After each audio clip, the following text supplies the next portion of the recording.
तो चलिए, देश की देखिए नई asset management company Zerodha mutual fund ने एक नया फंड लॉन्च किया है। इस एनएफओ का नाम है Zerodha silver ETF fund of fund.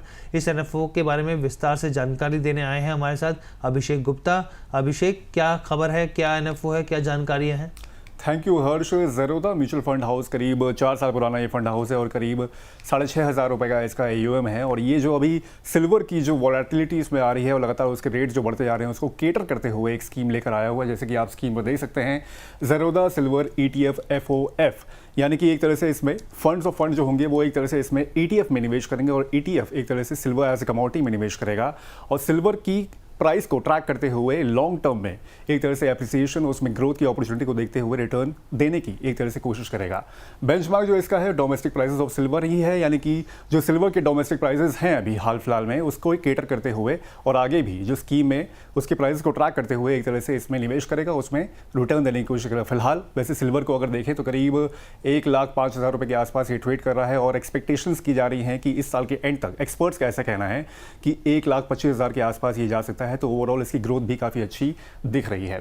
Subscription की अगर बात करें तो 23 जून से ये खुल चुका है और 4 जुलाई तक लोग इसमें सब्सक्राइब कर सकते हैं। अलॉटमेंट की अगर बात करें तो फिर 8 जुलाई 2025 को ये इसका अलॉटमेंट आपको मिल जाएगा। मिनिमम निवेश की अगर बात करें तो 500 रुपये का इसका मिनिमम निवेश रहेगा। वहीं एग्जिट लोड कुछ भी नहीं है, कभी भी आप इसको रिडीम कर सकते हैं, कोई भी एग्जिट लोड इसमें नहीं लगने वाला है। वहीं अगर इसके फंड मैनेजर्स की अगर बात करें तो फिर वो हैं केदारनाथ मिजार्जकर और उसके अलावा श्याम अग्रवाल। ये 2 फंड मैनेजर्स हैं जो कि इस स्कीम को पर्टिकुलरली मैनेज करेंगे। वहीं अगर पीयर्स की अगर बात करें तो उससे पहले आपको बता दें कि पिछले 3 से 4 सालों में 7 से 8 ही स्कीम्स इसकी आई हुई हैं। और एक तरह से अगर जो सबसे पुराने अगर स्कीम्स की अगर हम लोग बात करें यहाँ पर, तो आदित्य बिरला के सिल्वर ETF ने करीब 20% का एनुअलाइज रिटर्न दिया है पिछले 3 साल में। वहीं ICICI प्रूडेंशियल के सिल्वर ETF FOF ने करीब 20% का इसने भी रिटर्न दिया है, 19.84%। और उसके अलावा Nippon India silver ETF FOF ने 19.75% का सालाना रिटर्न दिया है पिछले 3 सालों में। इसके अलावा और भी कई स्कीम्स हैं जैसे कि हम लोगों ने बताया, लेकिन अब ये सिल्वर ज़ीरोधा की ओर से जो स्कीम है ये भी इस फहरिस्त में एक तरह से शामिल हो जाएगी। तो ये है ओवरऑल पूरी इस स्कीम की जानकारी। ओवर टू यू हर्ष। ठीक है अभिषेक, बहुत खूबसूरती के साथ आपने जानकारी साझा की, बहुत बहुत धन्यवाद। सर, अब आपसे मेरा सवाल है, silver ETF fund of fund, जैसे अभी हम लोग बात ही कर रहे थे सर ETF की कि ETF फंड ऑफ फंड के बारे में, तो अब यहाँ पर silver ETF fund of fund हो गया, तो ये किस तरीके से काम करता है? देखिए, silver ETF fund of fund जो अंडरलाइन सिल्वर ETF होगा उसमें निवेश करेगा।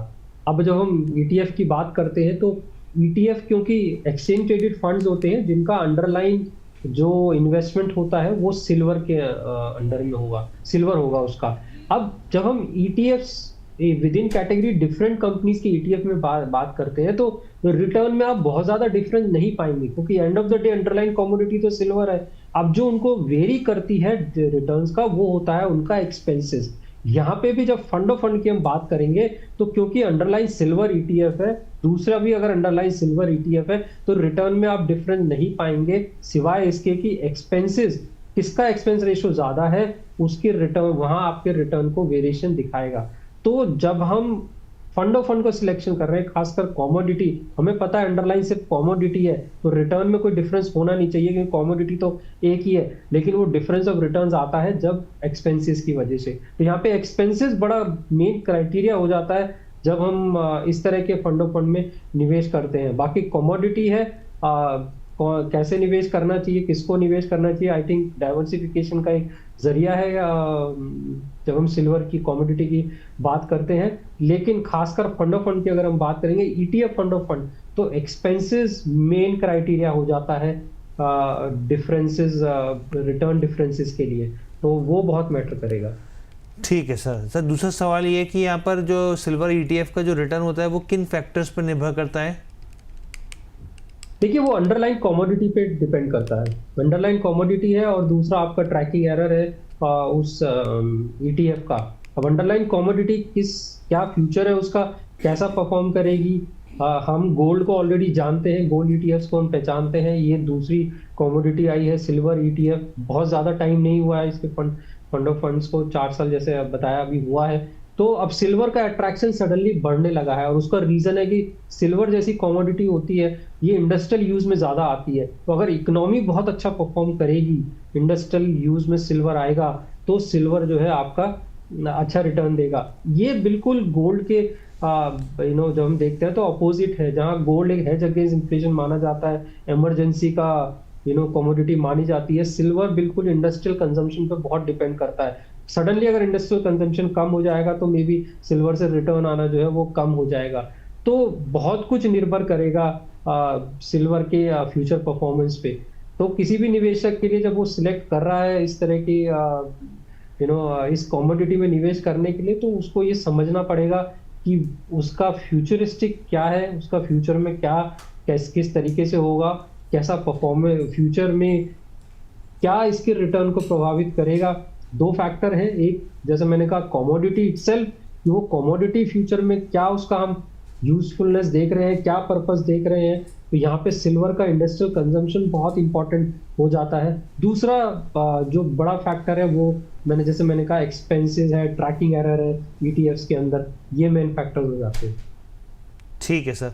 अच्छा सर, एक सवाल आपसे ये भी है, क्योंकि हम लोग लगातार देख रहे हैं गोल्ड और सिल्वर एक में ऑल टाइम हाई पे पहुँचते थे, हालांकि पिछले कुछ समय में मुनाफा वसूली आई है यहाँ पर, लेकिन अभी भी बहुत अच्छे लेवल पे सस्टेन करते हुए देख रहे हो रिटर्न के मामले में भी यहाँ पर। तो आपकी क्या सलाह रहेगी यहाँ पर जो गोल्ड ये सिल्वर ईटीएफ या फिर गोल्ड ईटीएफ से जुड़े जो फंड ऑफ फंड होते हैं यहाँ पर निवेश करने की? देखिए, कमोडिटी में अगर आप निवेश करना चाहते हो तो मेरी राय में आपके पोर्टफोलियो में हिस्सा हो सकता है, लेकिन एक सीमित परसेंटेज के अंदर। जैसे हम गोल्ड में भी एलोकेशन एडवाइस करते हैं कि 5, 10, 15% तक आपका गोल्ड में निवेश होना चाहिए।